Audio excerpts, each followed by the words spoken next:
ज्ञानाची वाटचाल अधिक मजबूत व्हावी आणि विद्यार्थ्यांमध्ये शैक्षणिक आवड निर्माण व्हावी या उद्देशाने भारतीय जनता पार्टी अंबरनाथ शहराच्या वतीने आज आषाढी एकादशीच्या पावनदिनी एक विशेष उपक्रम राबवण्यात आला।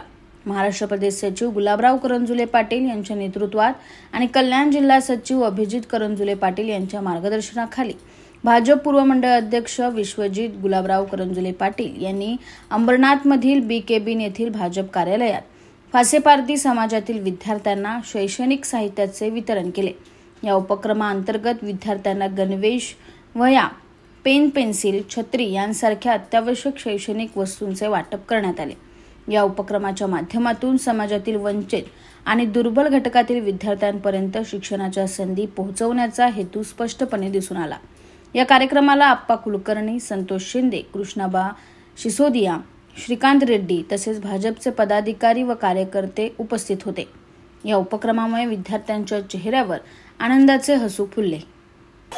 आज आषाढी एकादशी पांडुरंगाचं आज एकादशी निमित्त भारतीय जनता पार्टी अंबरनाथ शहराच्या वतीने जे शहराचे मंडळाचे अध्यक्ष विश्वजित दादा करंजुले यांच्या अध्यक्षतेखाली आज एक फाशीपारधी समाज या शिक्षणापासून वंचित राहतो त्याला या प्रवाहात आणण्यासाठी, शिक्षणाची आवड होण्यासाठी प्रतिवर्षीप्रमाणे जे आमचे मार्गदर्शक गुलाबराव करंजुले पाटील यांनी सूचना केली की दरवर्षी आपण देतो, ह्या वर्षी हे त्यांना आपल्याला द्यायचे आणि आज त्यांना शालेय साहित्य आज वाटप करण्यात आले। आम्ही या विद्यार्थ्यांना पुढील शिक्षणासाठी शुभेच्छा देतो। धन्यवाद।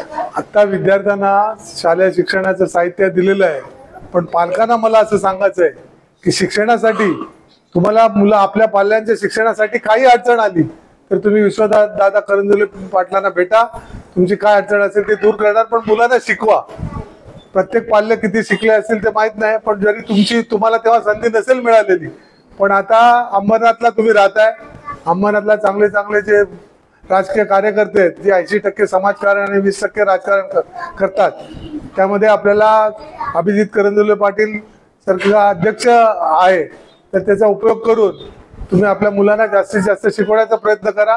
शिक्षणात काय अडचण असेल तर कधी येऊन भेटा। धन्यवाद। जय महाराष्ट्र।